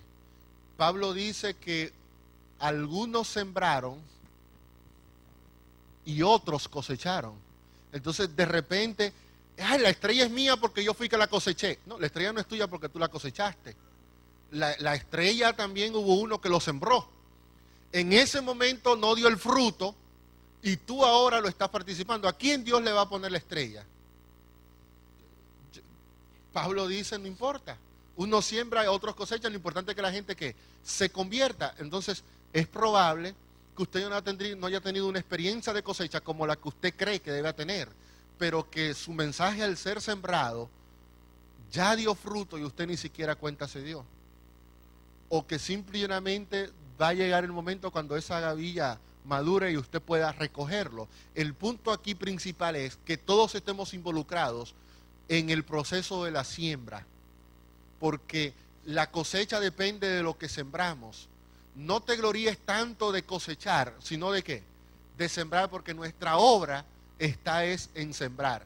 Entonces, una manera de usted medir cómo está su nivel de relación con Dios es precisamente ¿qué está usted haciendo a favor de otros? ¿Cuánta luz usted está llevando a otros? Recuerde también que Dios nos ha dado dones diferentes. Algunos de ustedes piensan, yo no estoy haciendo nada porque mira, yo no me paro como el pastor ahí a hablar 2 horas. No, puede que Dios no te haya llamado a ti a hablar 2 horas, porque Dios nos ha dado dones diferentes. Algunos nos ha dado la habilidad de hablar, a otros no. Y por más que usted quiera, usted no tiene facilidad de hablar, y o se la pide mucho a Dios y comienza a orar a Dios para que Dios le dé facilidad para hablar, o simplemente Dios puede que le haya dado otro don a usted. Lo importante es que usted identifique ese don y lo utilice para servir a Dios. A veces relajamos con los dones espirituales. Yo he escuchado a algunos que dicen, no, porque el don de la hermana es que ella tiene una buena sonrisa y entonces la función de ella es... No, eso no es un don. La Biblia no dice que eso es un don. No nos inventemos. La Biblia dice claramente cuáles son los dones espirituales. Entonces no me venga que el don suyo es saludar a la gente cuando llega. Eso no es un don espiritual. Lea el listado que da San Pablo y ubíquese en uno de esos dones. Nada de que, no, que el don mío es hacerle muñecos a los niños. Eso no es un don espiritual. Eso puede ser un talento, eso puede ser una habilidad, eso puede ser una capacidad especial que usted tiene para hacer algunas cosas, pero los dones espirituales son los que conllevan edificación espiritual y crecimiento a la iglesia a través de nuevas almas. Y lo que Dios nos ha prometido es que a todos nos ha dado por lo menos uno. Ubique cuál es ese don y trabaje, y los resultados, dice Elena G. White, déjelos a Dios. Trabaje con fe y deje los resultados a Dios. ¿Pero qué? Trabaje. Si no trabaja, usted va a estar en serios problemas con el Señor, porque sí es muy clara la advertencia. Si usted no cooperó con la salvación de otros, usted no va a entrar al reino de los cielos. Lo que yo quiero es que usted entienda que saber cuál grupo tiene más estrellas, nosotros sí podemos determinarlo, pero en el reino de los cielos el conteo no es tan visible, ¿no?, como lo que tenemos nosotros. Fácilmente este grupo que tiene aquí 10, cuando viene a ver, cosechó 2 estrellas de aquel que no tiene ninguna, y aquel no lo sabe. Dios sabe lo que hizo aquel. Dios sabe el trabajo que ha hecho cada quien, y el papel nuestro es trabajar. Dios nos dará resultados. Trabajemos. Otra preguntita, pastor. Usted mencionaba acerca de cómo Dios sostendrá a la iglesia. Y yo creo que entra allí lo económico. Y allí entra nuestro papel. Así es. ¿Y qué tiene que ver la relación aquí de fe en ser fiel en mis diezmos y mis ofrendas, aun cuando no me prediquen? Porque este año nosotros aquí tuvimos un fenómeno. Nos vestimos de ropajes rojos muchos meses, y en lo personal yo he notado que si hablamos de diezmos y ofrendas andamos bien, si no hablamos de diezmos y ofrendas nos bajamos.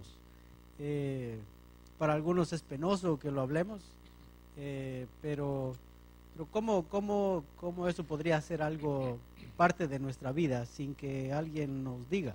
Es interesante que una parte del conflicto final tiene que ver con las finanzas. El dinero va a estar involucrado, pero de lleno, y es lógico. Cristo era un ente muy, muy práctico. La sabiduría práctica de Cristo era simple y llanamente asombrosa. Nosotros tendemos a ser menos prácticos que Cristo y más espirituales. Por ejemplo, nosotros decimos, primero entrégale tu corazón a Cristo, y después que tú le entregues tu corazón, le vas a entregar también ¿qué? El bolsillo. Eso es lo que nosotros decimos. Cristo lo dijo al revés. Donde esté tu tesoro, ¿qué?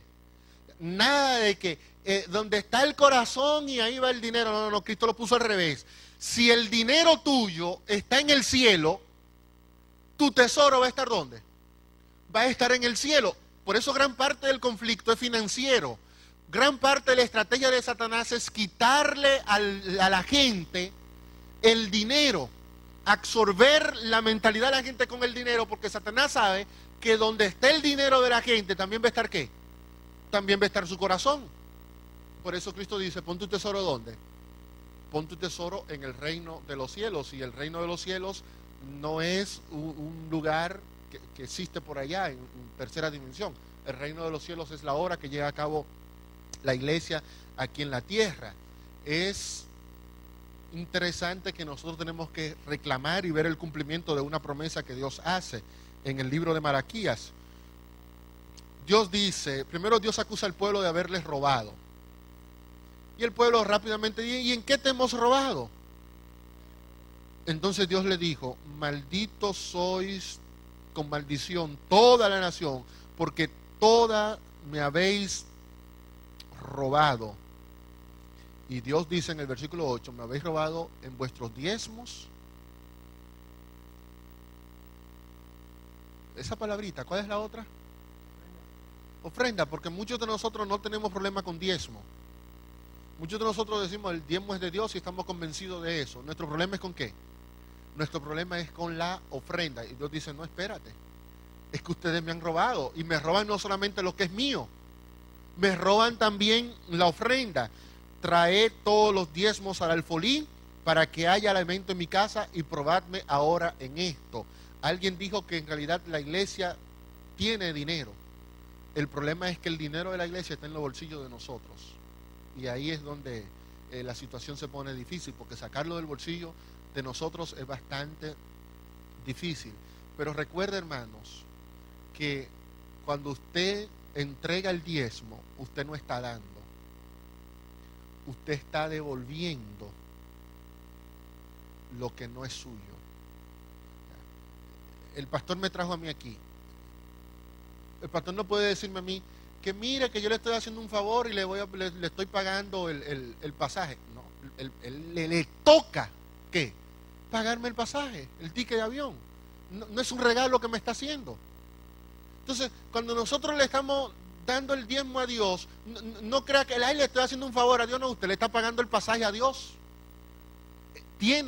No hay de otra. No es suyo. Ahora bien, cuando usted ofrenda, es cuando usted da. Cuando usted ofrenda es cuando usted ¿qué? Da. Cuando usted diezma, usted está devolviendo lo que no es suyo. Cuando usted ofrenda, usted le está diciendo, ahora Señor, del 90% que me queda a mí, de eso, yo te voy a regalar y te voy a dar. Y cuando yo doy, estoy mostrando gratitud. Por lo tanto, la gratitud yo no la revelo cuando doy el diezmo. Mi gratitud a Dios se manifiesta cuando yo doy ¿qué? Cuando yo doy ofrenda. Usted dirá, pero la ofrenda es voluntaria. Y entonces el concepto que tenemos es, como la ofrenda es voluntaria, la ofrenda puede ser cualquier cosa. Y aquí viene algo, vuelvo y repito, de lo práctico que era Dios. Ustedes sabían que Dios no puso regulaciones para el diezmo, pero sí dio regulaciones para la ofrenda. Lea Levítico 4, 5, 6, 7. Usted de diezmo podía traerle a cualquier cosa, pero traerle a Dios un cabrito cojo de ofrenda, Dios no se lo recibía.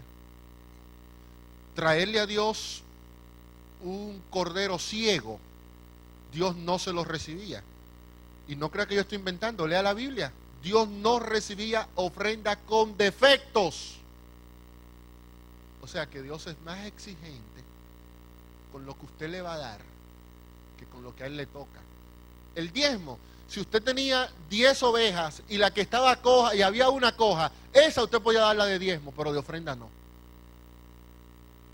¿Por qué Dios hacía eso? Porque Dios quería que que el pueblo entendiera que a la hora de darle a Dios, tenía que darle ¿qué? Tenía que darle lo mejor. Y por otro lado, ¿qué es una ofrenda coja en términos reales? Porque pastor, ya nosotros no traemos ovejitas. ¿Y qué es una ofrenda coja? Vamos a ver. Aquí estoy yo tengo 6, creo que 6'1", 6'2", hace mucho no me mido. Estoy de pie y traigo la ofrenda coja. Estoy yo aquí y aquí queda mi ofrenda coja.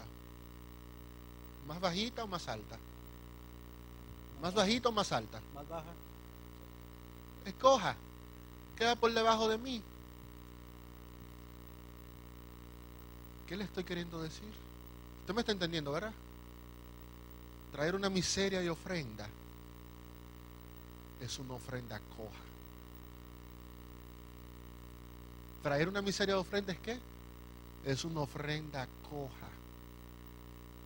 ¿Y qué es una miseria de ofrenda? Usted sabe lo que es una miseria de ofrenda. Por eso en el libro de Deuteronomio se dice claramente que la ofrenda debía ser conforme a la bendición que Dios te da. Si es conforme a la bendición que Dios te da, ¿con qué nosotros medimos la bendición que Dios nos ha dado? ¿Cuál es el parámetro que tenemos para medir la bendición que Dios nos ha dado? El diezmo. Yo recibí 1000. Si estoy dando 100, ya yo sé entonces que mi bendición fue de 1000, estoy dando 100. Ahora, la ofrenda debe ser conforme a esa bendición.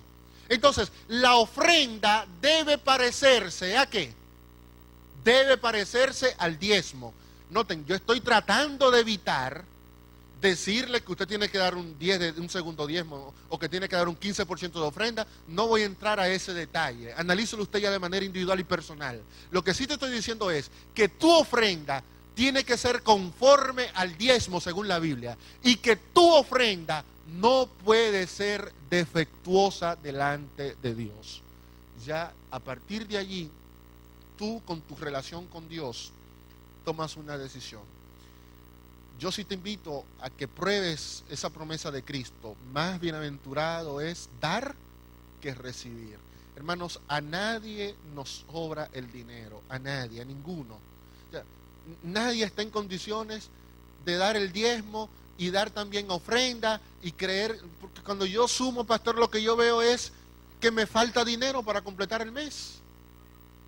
Me falta. Y algunos que entonces que sí que tenemos la renta y la comida completa, lo que nos falta es porque tenemos 2 vehículos y tenemos que pagar 2 seguros. Nos falta es porque teníamos un vehículo por el cual pagábamos $100 de mensualidad, pero compramos otro que paga ahora 350. Y el hombre siempre tendrá una razón para decir que le falta. Siempre. Pero con lo de Dios, probemos a Dios, seamos fieles a nuestro Dios. Cumplamos con la parte que nos corresponde. La matemática de Dios no es lógica. En la matemática de Dios, quedarse con 100 es quedarse con maldición. Devolverle a Dios lo que le toca y quedarse con menos es una bendición para usted. Pruébelo y verá que Dios no falla. Dios no falla. Cuando Dios pide, es porque Él dará mucho más de lo que pide. Gracias, pastor. ¿Preguntas?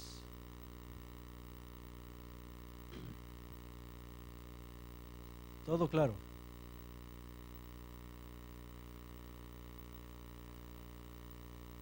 ¿Ninguna?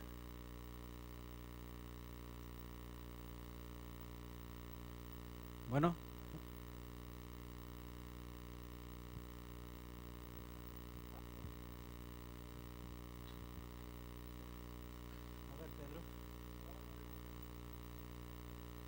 Buenas noches, pastor. Antes que nada estoy agradecido con Dios porque Dios me ha puesto un día más aquí con ustedes. Bendito sea Dios. Yo le quiero hacer la segunda pregunta, pastor. En una ocasión, en cierto lugar, yo le comentaba a un pastor algo como lo que acaba de decir aquí el pastor presente, que era lo que pasaba con personas que tenían años de bautizados en tal iglesia, pero que ellos no hicieron la labor que nuestro Señor Jesucristo dijo: vayan y hagan discípulos míos. Yo dije que qué pasaba con esas personas que no iban a ser discípulos como Dios como lo dijo.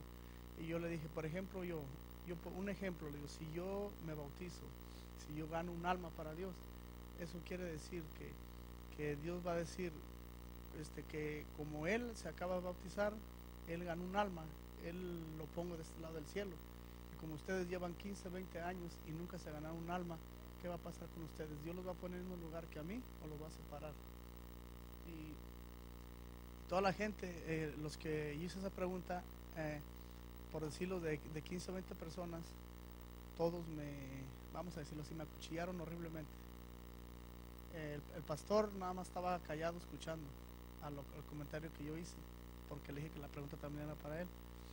Y en su momento el pastor me acuchilló muy feo por esa palabra, pero como él dio puerta abierta para que todos me tiraran a su antojo. Pero después de tanto decir y decir, el pastor como que sí entendió la pregunta y después les dijo, párenle, lo que Pedro está diciendo es una verdad, él no lo dice de su boca, lo dice en la Biblia. Y ellos no entendieron, pero me tiraron horriblemente, pero después hasta que el pastor se paró y pensó las cosas, ya después la persona, por no entender y no escuchar lo que yo dije, trató de enmendar sus agresiones hacia mí. Esas personas, es falta de entendimiento, aunque tenga mucho tiempo en la congregación. Sí, perfecto. Tener mucho tiempo en la iglesia no es sinónimo de tener prudencia espiritual. Los fariseos eran buenos estudiosos de la Biblia y tenían muchísimos años estudiando la palabra de Dios. Sin embargo, no vivían conforme a la altura de lo que Dios les mandaba. Así que ver que un hermano tiene 15 años en la iglesia y no avanza, no debe hacerme creer a mí que eso es algo extraño, ¿no? O raro, ¿no? Simple y llanamente hay gente así que no avanzan al mismo nivel que uno. Pero Pedro y a los demás hermanos, que quede muy, muy claro a todos que mi salvación no depende de cuántas almas yo gané. Mi salvación depende de que Cristo me ganó a mí. Por lo tanto, yo soy salvado antes de ganar, ¿qué? Un alma. No es que yo me salvo cuando traje uno, no, es que antes de yo ganar a ese uno, ya yo soy salvo, ya yo he recibido la salvación, es algo que Dios me ha regalado de manera gratuita. Mi trabajo por Dios no es para salvarme, sino como resultado de que ya yo soy ¿qué? De que ya yo soy salvo. Entonces, yo me voy a salvar porque yo estoy trabajando. No. Ya usted se salvó. Y porque está salvo trabaja. Y aquel hermano se va a perder porque no trabaja para allá. No. Ese hermano no se va a perder porque no trabaja como tú. Ese hermano se va a perder si rechaza la salvación. O sea, la salvación está fuera de lo que usted y yo podamos hacer. Es un regalo, un don que Dios nos ha dado a nosotros, no por nuestras obras para que ninguno nos gloriemos. Así que trabajamos para Dios, no para salvarnos, sino porque ya somos salvos. Y Dios espera que en gratitud a la salvación que Él le ha dado, usted de inmediato, tan pronto la recibió, no espere ni 1, ni 2, ni 3, ni 4 años para comenzar a trabajar, sino que en el acto usted comience a producir frutos dignos de arrepentimiento. Vamos a una pregunta hasta aquí al otro extremo.